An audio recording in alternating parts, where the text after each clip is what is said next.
ઓળખાણ તો માણસને મળ્યા પછી જ થાય ને. પહેલા બાયોડેટા વંચાય, એ બાયોડેટા મેં મોકલેલો જ વાંચવાના હતા. એટલે મેં જ બનાવ્યો હતો કે 6 ગોલ્ડ મેડલ ને એથિક્સના ટ્રેનર છે ને 19 રાજ્યો કામ કરે છે ને 12મા ધોરણની 4 માર્કશીટ છે. એ નથી લખ્યું. દુધાળા અને શેડુભા બહુ દૂર નથી.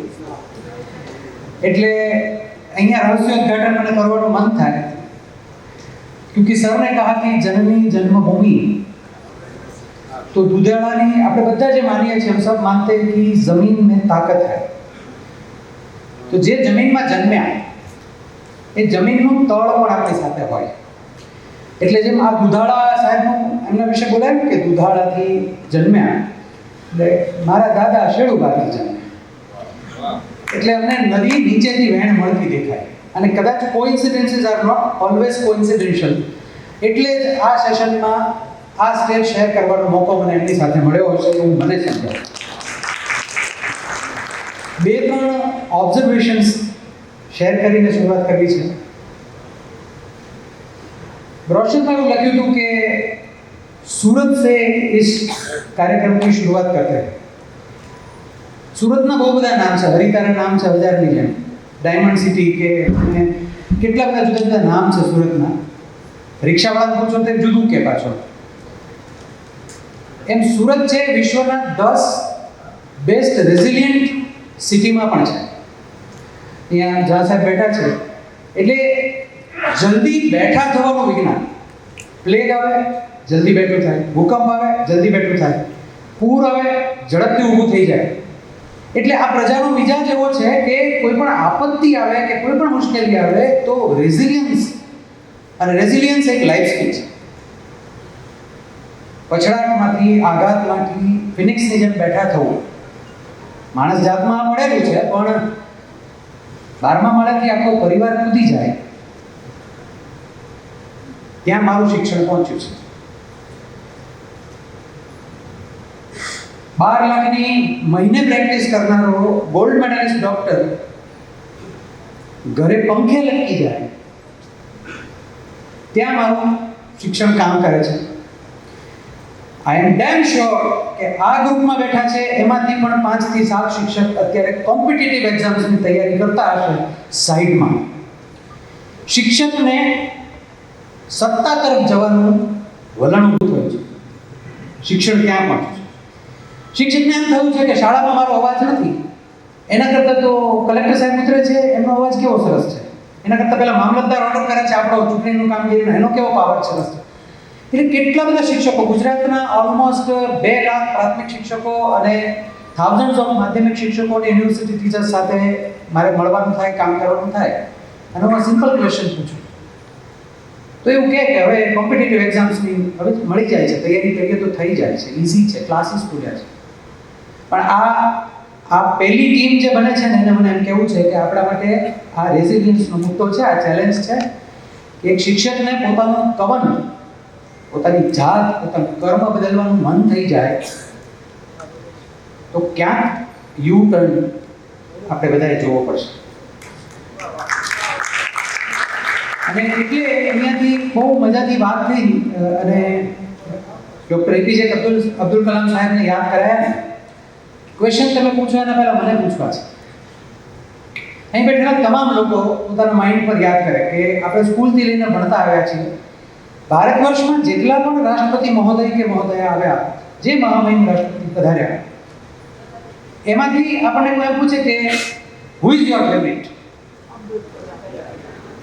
તો એક પેઢી આખી અત્યારની અબ્દુલ કલામ સાહેબનું નામ બોલે છે અને એક પેઢી કદાચ ડૉક્ટર રાજેન્દ્ર પ્રસાદનું નામ બોલે છે.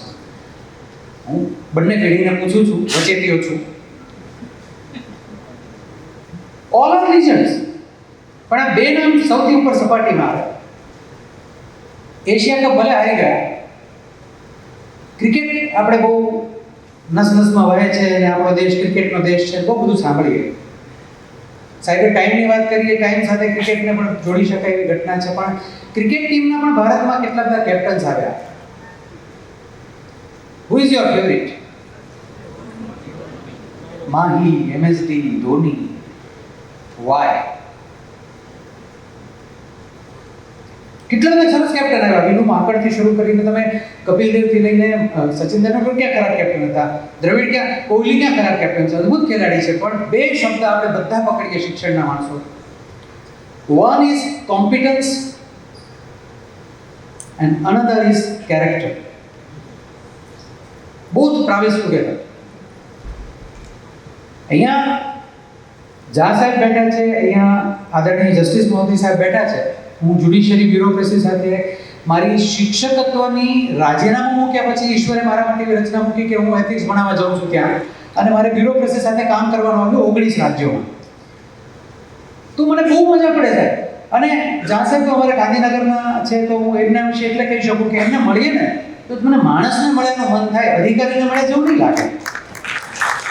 પણ આવો તમે મારી બધી કોચિંગ ઇન્સ્ટિટ્યૂટ જુદી જુદી ગુજરાતમાં ચાલે છે, ત્યાં યુપીએસસીની તૈયારી કરતો છોકરો, હજી તો 3 મહિના તૈયારી કરી છે, ઓનલી 3 months, હજી ક્લાસ જોઈન કરે, 1 લાખ રૂપિયા ફી ભરી, એ અડધો કલેક્ટર થઈ ગયો છે. એની બોડી લેંગ્વેજ એવી. અહીંયા માનનીય મંત્રીશ્રી, મને ચહેરેથી યાદ નહીં આવ્યું, પણ જેવું હું ત્યાં બેઠો હતો ને મને રુદ્રેશભાઈએ કહ્યું ને એટલે મને મારા પગ જમીન પર આવી ગયો, હું આખો જમીન પર આવી ગયો કે જમીન પર ઉભા રહેવું શું કહેવાય, તો એ અહીંયા ઊભા છે. પણ આપણે એવા મંત્રી પણ જોઈએ છીએ કે ખુરશી આડી અવળી થઈ ગઈ હોય તો તમને પછીથી કેવા કેવા ફોન આવે.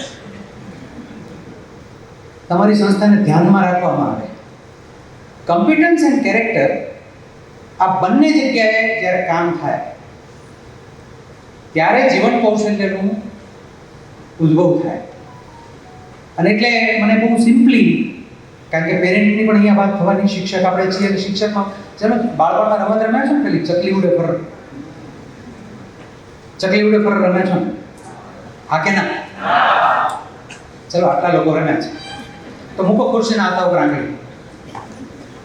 નોર્મલી ગેમ કેવી હતી તો કે ચકલી ઉડે ફર, પોપટ ઉડે ફર, મેના ઉડે ફર, હાથી ઉડે તો કેટલાક હાથી ઉડાડી દે, હાથી ના ઉડે હવે તારો તારો, રાઈટ? આટલી ગેમ હતી. મૂકો. શિક્ષણ સાથે જોડાયેલો છું કે જોડાયેલી છું, પૂર તો બોલે. માતા કે પિતા પણ છું, આ બંનેમાં માણસ પણ છું.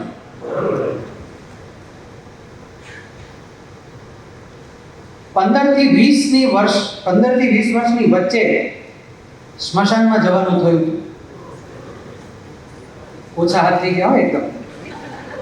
21 થી 25 વચ્ચે સ્મશાનમાં જવાનું થયું હતું. 25 વર્ષ પછી મેં સ્મશાન જોયું, અને મેં હજુ સુધી સ્મશાન જોયું જ નથી. બેનો સ્વાભાવિક છે કે પરંપરાની વાત છે, પણ હજી પણ બદલાઈ રહી છે. તમારું સંતાન, તમે પપ્પા છો, મમ્મી છો, યાદ કર્યું? ટીચર્સ, હું ગાંધીનગરની એક ઇન્ટરનેશનલ સ્કૂલ 2.5 લાખ રૂપિયા ફી લે છે ને, એ સ્કૂલના ટીચર્સને સોશિયોલોજી, છોકરા બધા શું કે સોશિયલ સાયન્સ નથી ગમતું, સોશિયલ સાયન્સમાં મજા નથી આવતી, તો ટીચર્સની ટ્રેનિંગ આપવાની હતી, સોશિયલ સાયન્સ ભણાવવામાં રસપૂર્વક કેમ ભણાવાય. અને એ ટીચર્સની ટ્રેનિંગ આપવામાં મેં પ્રયોગ મૂક્યો, 57 વિદ્યાર્થીઓને સ્મશાનનો પ્રવાસ કરાવવાનો. અને ગાંધીનગરમાં તો ફરવા જવા જેવું સ્મશાન છે, તમને ત્યાં ટાઢક થાય જાવ તો, સેલ્ફી લેવાનું મન થાય એમાં ભગવાન છે. બહુ નજાકતથી સ્મશાન બને છે હવે બધા જ શહેરોમાં લગભગ. પણ મારા ને તમારા મમ્મી પપ્પા એવા હતા કે કોઈ ગુજરી જાય તો કે હેલે ભાઈ મોહન કાકા ગુજરી ગયા, કભે ટુવલ ના નીકળો હેડો મારી સાથે. અને હું તમે એમ કહેશું બેટા તારે ટ્યુશન પડશે, પછી લાઈફ સ્કિલની વાત રહેવા દઈએ. બહુ નવેસરથી શરૂ કરવું પડશે. સમય બદલાયો છે, એ સમય સાથે. હું 100 વર્ષ પાછળ જાઉં, મારા પપ્પા, એના પપ્પા, એના પપ્પા, તો ઘરની અંદર સંતાનોની સંખ્યા પૂછીએ તો 6 ભાઈ 5 બહેન, 4 ભાઈ 6 બહેન, પૂછો ને બધા. મારી એક જ છે. અને આમાંથી કેટલાયના મનમાં વિચાર એવો છે સાહેબ આ જમાનામાં એક જ પોસાય, એટલે હવે બધું પોસાવા ઉપર છે. એટલે મારે એને કેનેડા મોકલવો છે, જન્મે ત્યારથી કેનેડા મોકલવો છે. જન્મે ત્યારથી મારા મનમાં એક એનું એનઆરઆઈનું વિઝન છે. એક આગળ હવે મારા દીકરાને માની લો કે એને લગ્ન થશે, સુખી લગ્ન જીવન જીવશે અને દીકરી થશે. એને પછી એક દીકરો થશે, એને પછી એક દીકરી થશે, 3 પેઢી આમ ગયો, 3 પેઢી આમ જઈએ, ફ્યુચરમાં દ્રષ્ટિ કરીએ તો આપણી સ્કૂલો ચાલતી જશે. સ્કૂલ બંધ થાય એવી સિસ્ટમ છે નહીં. પછી સ્કૂલોને બીક લાગે કે આપણી સ્કૂલ બંધ થઈ જશે. તો સ્કૂલમાં પરીક્ષા આપતું હશે ચોથી પેઢીનું બાળક, એને પૂછવામાં આવશે કે મામા કોને કહેવાય, ભાઈ કોને કહેવાય. કદાચ આપણું બાળક જો ત્યારે રામને યાદ કરતું હશે તો લખશે રામ નામ. ટર્મિનોલોજી જતી રહેવાની. એ સમયમાં કેળવણીના શિક્ષણ અને એમાં પણ આપણે એક ક્રાંતિ રીતે વિચારવાની નવી શિક્ષણ નીતિ આટલા વર્ષે બદલાઈ છે. બહુ મોટો મોકો છે. લોહા ગરમ હે, માર દો થોડા 15 મિનિટ થઈ ગઈ. આમાં તમે લખવાની તો સમજાય કે તમે કોરી ચીઠી જવા દો, બોલના સમજી જશે. આમાં લખવાની મહેનત નહીં કરવાની દર વખતે. કોરી આવે તો તમે સમજી ગયા, અમે સમજી ગયા. કોરી ક્વિકલી કામ કરીએ એટલે મોહબ્બત હોય, મોહબ્બત છે એટલે મોહબ્બતના 4 મુદ્દા કઈ દેવા છે. सॉरी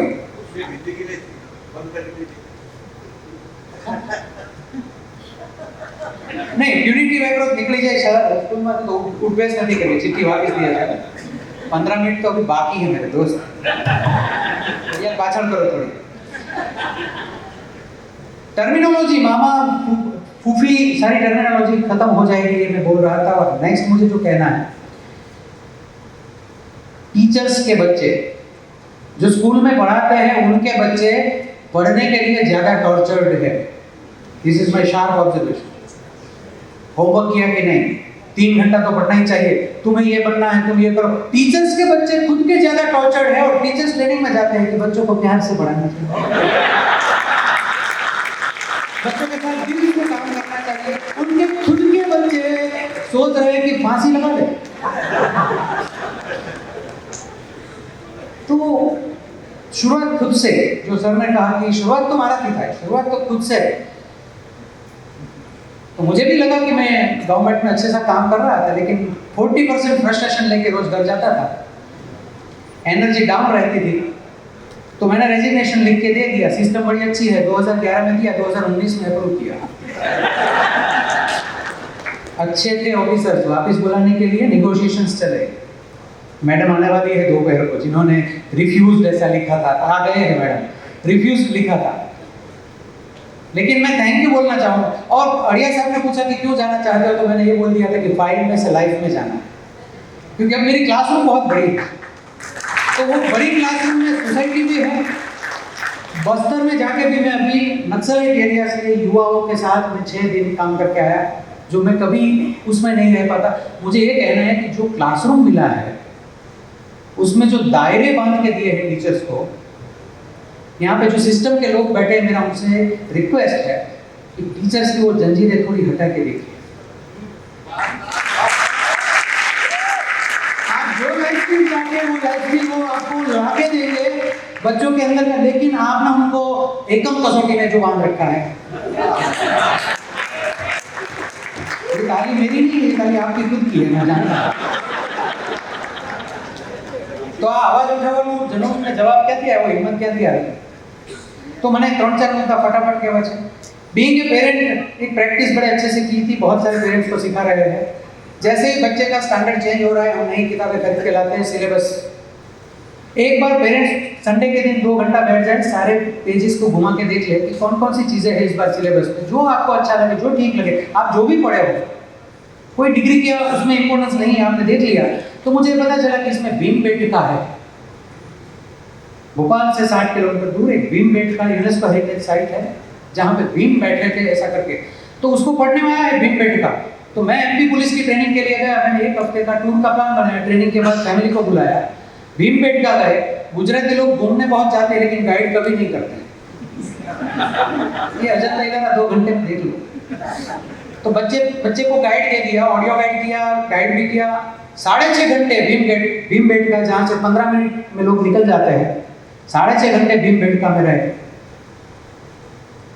वैसे ही पुणे गए, तो पुणे की पेठ में गए 3 घंटे, वापिस आ गए, और कोई पढ़ाना नहीं. तो मैं 4 ई बताना चाहूँगा जो बहुत इजीली हम लोग इम्प्लीमेंट कर सकते हैं. 4 ई, क्योंकि ट्रेनर फैसिलिटेटर जो है उनका, टीचर जो है वो एक्सपर्ट है, उनके पास डिग्री है. उनको यही सिखाया जाता है कि आई एम द बेस्ट, मैं टीचर हूँ। तो क्लास में जब वो जाते हैं फर्स्ट स्टैंडर्ड के टीचर, तो ये मान के जाते हैं कि मैंने पीटीसी किया है, मैंने बीएड किया है। तो ये बच्चे जो है वो पूछूं मैं आपसे, बाळको એટલે શું? बड़े अच्छे जवाब मिलेंगे। बाळको એટલે कोरी स्लेट, जे लखो એ તે લખાય। બસ બાળકો એટલે કુમળો છોડ, જેમ વાળો તેમ મળે। અરે જેમ વાળો તેમ મળે એમ નહીં, એ જેમ મળે એ મળવા દેવાનો, એ જગ્યા છે। गुलाबना फूल वो कहता है बगीचा में बालकनी में उगाया है, गमले में गुलाब का फूल उग रहा है, उसको क्या बोलेंगे? मिस्टर पारेख के बंगले की ओर मत देखना, सूरंगी के बंगले की तरफ देखना। वो दोस्त है, वो दुश्मन। हम लोग नॉर्थ कोरिया साउथ कोरिया नहीं है जहाँ पे सिलेबस में ये सिखाया जाता है कि पड़ोसी दोस्त हमारा दुश्मन है। हम लोग वो नहीं। तो मैं जगह वो कहना चाहता हूँ कि फर्स्ट स्टैंडर्ड में टीचर शुरू करते हैं कि बच्चे कोरी स्लेट, खाली किताब, मैं जो लिखूंगा उसमें जाएगा। जबकि फर्स्ट स्टैंडर्ड में एडमिशन लेने वाला बच्चा 6,500 शब्द स्कूल से नहीं घर से ही सीख के आया। रोटली, बारहूं, बारी, दादी माँ, बा, पगथियू, चकली, पोपट, 6,500 शब्द वो सीख के आया। और यहाँ पे एप्पल से शुरू होता है या कलम से शुरू होता है? तो वहां से शुरू होगा कि तुम क्या लेके आए हो, तो मुझे क्या आता है से वहां से शुरू होगा। जो एजुकेशन की जर्नी मने शू आवड़े से शुरू था, उसमें कोई बंदा नहीं रुकेगा। लेकिन मुझे जो नहीं आता उसमें आप मुझे बिठा दीजिए। स्पीपा ने मुझे आरटीआई का काम दिया, बोले राइट टू इंफॉर्मेशन का ट्रेनिंग करो जा जाके। मैं डिप्रेशन की दवाई लेने वाला था उस पर, लेकिन होता है। दूसरा तो 4 ई जो मैं कहना चाहता हूं, the first one is exposure, the second one is experience, third one is enrichment, the fourth one is enlightenment. You start with just exposure. वो सिंपल 1 मिनिट में शुरू कर दो। टाइम અહીંયા ચિઠ્ઠી લખાઈ રહી છે, પાછળના ચશ્માએ કહ્યું गुलाब जामुन पहली बार कब खाया था, याद कीजिए। गिवन थॉट, गुलाब जामुन पहली बार क्या रखा था? सबको याद होगा कि अगर गुलाब जामुन अच्छे लगते हैं, अगर बुरे लगते हैं तो भी याद होगा। मैं 6 साल का था, किसी की शादी में गए थे, नीचे बैठ के खाना खा रहे थे, परोसा गया थाली में गुलाब जामुन बॉल जैसा, गेंद जैसा घूम के ऐसे मेरी थाली में चाशनी का पीछे, तू बन जा मेरी चाशनी करके पीछे आया। तो मैंने माँ को पूछा ये बॉल क्या है, जड़ो शू? तो मेरी माँ ने कहा ये बॉल नहीं है, ये गुलाब जामुन है। तो मैंने हाथ में उठाया, मैंने बोला ना गुलाब है ना जामुन है। तो बोले अरे बहुत सवाल पूछता है, लाओ। माँ ने मेरा गुलाब जामुन उठाया, मुझे बोला मुंह खोलो। तो मैंने मुंह खोला, बोला बड़ा खोलो आप। कुछ लोगों को अभी पानी आ रहा है। ये साइकोलॉजी की सेशन नहीं है। गुलाब जामुन खाया तो हाहाकार हो गया, गुजराती में कहते हो, बहुत मजा आएगी। तो फिर मैंने क्या किया होगा, फिर मैंने माँ की थाली में जो गुलाब जामुन पड़ा है उसके सामने अपनी नजर टिकाई। माँ ने अपना तुरंत, माँ होती है, माँ को समझने में हमें देरी लगती है, लेकिन माँ को हमको समझने में देरी नहीं लगती। पिताजी की फोटो को, पिताजी के जाने के बाद 7 साल बाद फोटो को गले लगा के मैं रोया हूँ। और 12वीं कक्षा की तीनों मार्कशीट ओके की है, सॉरी बोल के। कुछ चीजें देर से समझ में आती। Before time is on time हम कहते हैं, लेकिन हम टाइम पे नहीं जा पाते। तो माँ ने अपना गुलाब जामुन मेरी थाली में रख दिया, 2 खा लिए। जब तक वो दोबारा आया, परोसने वाले के सामने ऐसे देखा कि उसको पूछना पड़ा कि और चाहिए। तो फर्स्ट अटेम्प्ट में मैंने 6 गुलाब जामुन खाए। The first exposure with gulab jamun, with 6 gulab jamun. फिर बहुत अच्छे लगे। कुछ दिन बाद घर में गेस्ट आने वाले थे, माँ ने 100 रुपये का नोट दिया, बोलो मिठाई, अच्छी वाली मिठाई लेके आओ, मामा जी आने वाले हैं। मैं कौन सी मिठाई लाया हूँ? जाके बोला गुलाब जामुन दो, थोड़ा सा चखने को दो। ये चखने का बहुत अपना वो है, 10% लगेगा, 20% लगेगा। દુકાનમાં મીઠાઈ ચાખવાની અને કરપ્શન પ્રેક્ટિસીસ ને બહુ મોટી નિસ્બત છે। બેટા દૂધની 2 થેલી લાવી દઈશ, તારી 5 સ્ટાર પણ સાથે લેતો આવજે। મોટા ભાગના પેરેન્ટ્સને એવી કમ્પ્લેન છે કે બાળકો હવે સાંભળતા નથી, ઘરનું કામ નથી કરતા। તો દે સ્ટાર્ટેડ વિથ રિશ્વત। एक्सपोजर थे कि गुलाब जामुन एक्सपीरियंस थवा માંડ્યો। गुलाब जामुन इतने खाए, कहीं आगरे में खाया, केरल में खाया, कई जगह पर। तो I have been expert with gulab jamun. ये गुलाब जामुन को रिप्लेस करेंगे हम ट्रेनिंग के साथ बाद में।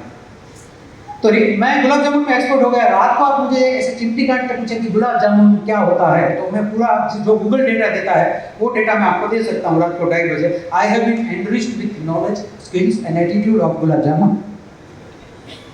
बस वहां तक तो पहुंच गए, फिर बहुत पसीना है परमहंस तक जाने में। एनलाइटनमेंट, काफी सारे लोग 2 तक पहुंच के मर जाते हैं, कुछ तीसरे को छू लेते हैं थोड़ा सा, और कुछ लोग होते हैं जो कंटेंट एंड कैरेक्टर, जो कॉम्पिटेंस एंड कैरेक्टर मैंने बोला, वो दोनों को जो साथ में लेके जाते हैं, वो डॉक्टर कलाम, वो एम माही, धोनी, जो भी एग्जाम्पल्स हम ले, हिस्ट्री से जितने नाम उठाए, तो मुझे ये कहना है कि 4E से अगर हम कोई भी बच्चों के साथ काम करें, यू स्टार्ट विद एक्सपोजर। मैं श्मशान में जब ले गया बच्चों को, उस रात बच्चों ने खाना नहीं खाया। दूसरे दिन से सोशल साइंस में अलग तरीके से क्वेश्चन उठे उनके। उनका जो हवा में उड़ने का जो वो था इंस्टाग्राम की वजह से, वो यकायक श्मशान में एक दिन में 9 फ्यूनरल में उन्होंने असिस्ट किया, पानी दिया किसी को, लकड़ी दिए। तो वो 55 स्टूडेंट्स का एक ट्रांसफॉर्मेशन देखा कि श्मशान का टूर करवा के। तो एक्सपोजर कहाँ पे ले जाएंगे आप? एक्सपोजर उन्हीं से पूछिए, एंड देन एक्सपीरियंस, उसमें से जो उसको अच्छा लगे उसको ले जाए। मैम यहाँ ओरोविल से आए, बात करेंगे ही करेंगे, लेकिन मैंने बहुत सालों पहले किरिक दादाजी से सुना था वो एक्सपेरिमेंट कि टीचर क्लास में बैठे रहते हैं, स्टूडेंट आते हैं, उनको क्या पढ़ना है वो पढ़ने के लिए। मैथ्स पहले पढ़ना है तो पहले क्लास मैथ्स की होगी, तीसरी क्लास में उसको लैंग्वेज की पढ़नी है, तो वो खुद तय करेगा कि मुझे कौन सी क्लास कौन से नंबर पे पढ़नी है। That is the Auroville. तो अपने क्लास में एक्सपेरिमेंट करने के लिए थोड़ी सी हिम्मत की ज़रूरत होती है, और आपकी हिम्मत आपके दिल में रहती है, दिमाग में नहीं। मेरा लास्ट सेंटेंस जो है वो बहुत जानी मानी फिल्म से है, गब्बर के खौफ से सिर्फ एक ही आदमी बचा सकता है, वो है खुद गब्बर। और जो गब्बर है वो लीडर है, खतरनाक डाकू है, लेकिन उसका जुरिडिक्शन सिर्फ 50 कोस है। 51वें कोस पे कोई गब्बर की धमकी पे बच्चा सोता नहीं था। गब्बर ऐसे ऐसे सवाल पूछता है, कितने आदमी थे, होली कब है, तू सरदार है, होली नहीं पता तुझे,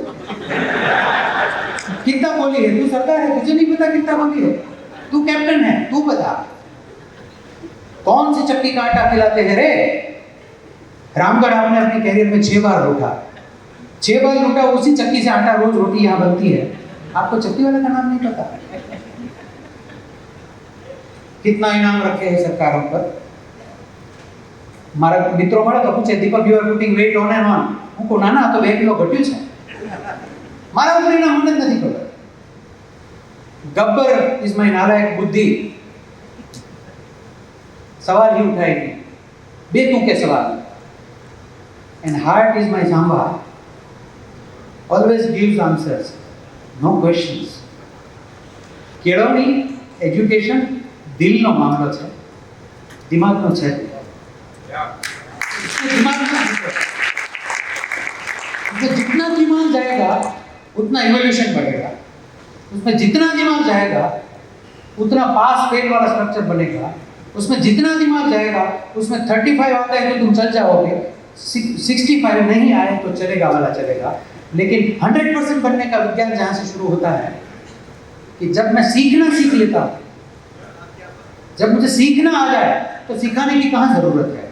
और वो जर्नी तक ले जाने वाले हम लोग जो है यहाँ बैठे हैं, बहुत सारे एक्सपेरिमेंट्स कर सकते हैं हम लोग।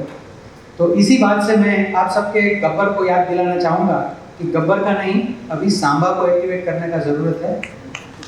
मोहब्बतથી દિલથી બાળકો સાથે, સંતાનો સાથે કનેક્ટ થઈને લાઈફ સ્કિલ્સને જોડીએ। વોકેશનલ સ્કિલ એ લાઈફ સ્કિલનો એક ભાગ છે, હું એને જુદું નથી માનતો। વોકેશનલ સ્કિલ લાઈફ સ્કિલનો એક ભાગ છે, એ લાઈફ સ્કિલ આવે તો એ બધું જ આવે। અને હવે આપણે समय की मर्यादा है, क्षमा नहीं, इसमें आपने जो कहा है क्षमा मुझे मालूम है, उल्टा ऑर्डर है, थैंक यू।